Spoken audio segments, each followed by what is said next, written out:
Bismillahirrahmanirrahim. Assalamualaikum warahmatullahi wabarakatuh. Alhamdulillah wassalatu wassalamu ala Rasulillah wala haula wala quwata illa billah. Sahabat kalian, mungkin saya tidak bernarasi secara seperti biasanya, tapi saya cenderung untuk kemudian melihat apa yang terjadi di Indonesia, di mana gelombang penolakan atas Undang-Undang Ciptaker itu telah meluas dan terjadi di mana-mana.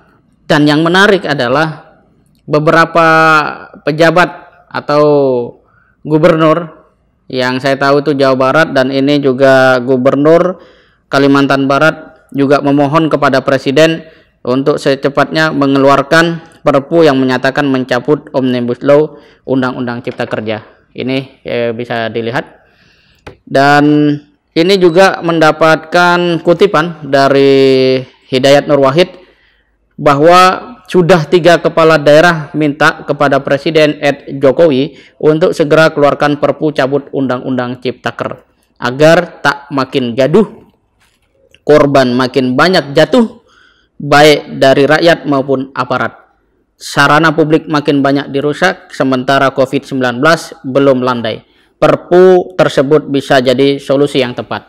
Jadi secara prinsip, rakyat maupun pejabat di tingkat daerah, dalam hal ini Gubernur Jawa Barat, Kalimantan Barat, telah menolak secara tegas dan langsung menyatakan kepada rakyat bahwa pihaknya meminta Jokowi untuk membatalkan undang-undang tersebut.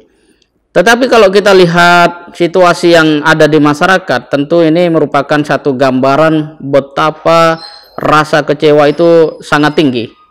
Saya bisa saksikan di sini bahwa demo makin memanas, halte Bundaran HI dibakar.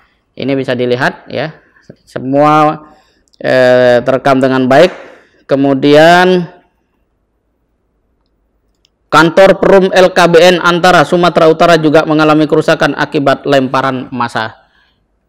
Artinya ini betul-betul sebuah puncak dari kesabaran yang selama ini diupayakan atau diperjuangkan oleh rakyat itu sendiri atas segala jenis kebijakan atau narasi atau bahkan hal-hal yang secara langsung menyentuh atau berkaitan langsung dengan kehidupan rakyat banyak, itu kemudian justru sebaliknya dari yang dikeluarkan berupa kebijakan ataupun regulasi oleh pemerintah. Dan puncaknya Undang-Undang Cipta Kerja itu menjadi sebuah pemantik gelombang yang begitu besar.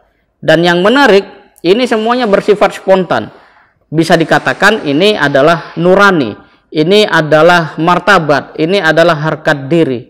Jadi ketika kegaduhan terjadi, pembakaran terjadi, perusakan fasilitas umum terjadi, maka itu sebenarnya bagian kecil dari representasi betapa sangat kecewanya rakyat Indonesia. Bahkan ini dirasakan secara langsung oleh mereka yang betul-betul selama ini itu sudah mencoba untuk mengikuti apa saran pemerintah, mulai tinggal di rumah saja ya, kemudian menggunakan masker, bahkan rela untuk mendapatkan kehidupan yang harus betul-betul ekstra hemat demi selamatnya dirinya dari yang namanya virus corona. Tapi hari ini semua itu sudah digilas oleh api amarah atau gelombang kemarahan masyarakat atau rakyat yang menjadikan semua itu kembali terjadi. Kesimpulannya adalah pemerintah Jokowi bisa saja bertahan dengan sikapnya dalam hal ini tetap mengesahkan undang-undang itu, tetapi resiko di lapangan atau gelombang masyarakat di lapangan itu sudah sedemikian besar. Ibarat api, ini kobarannya sudah sangat besar, titiknya di mana-mana. Jika ini terus bertahan, maka bisa jadi gelombang ini akan semakin besar. Yang kedua, jika Bapak Presiden termasuk DPR RI berhati besar, coba kembali melihat, menggali apa niat mereka ketika menjadi atau ingin menjadi presiden, menjadi anggota DPR, kembali diraba-raba apa niat awalnya.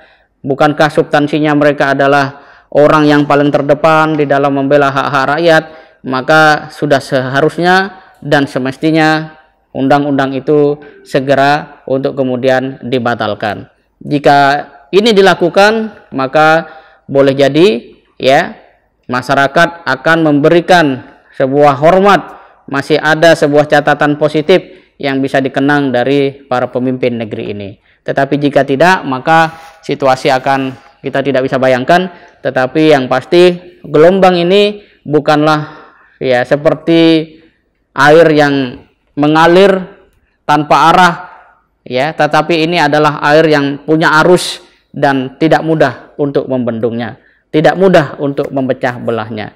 Semoga semua kejadian-kejadian ini menjadi pertimbangan seluruh pemimpin kita untuk lebih bijaksana, untuk lebih mengedepankan niat awalnya, untuk lebih memprioritaskan aspek-aspek moralnya, sehingga tidak boleh lagi kalkulasi yang ada di dalam pikirannya adalah hal-hal yang di luar kemaslahatan, kepentingan, dan kebaikan rakyat Indonesia. Semoga Allah Subhanahu wa Ta'ala memberikan pertolongan kepada kita semua, menjaga negeri ini lebih baik, dan para pemimpin segera mengambil keputusan terbaik untuk selamat dan maslahatnya rakyat dan bangsa Indonesia. Semoga bermanfaat. Assalamualaikum warahmatullahi wabarakatuh.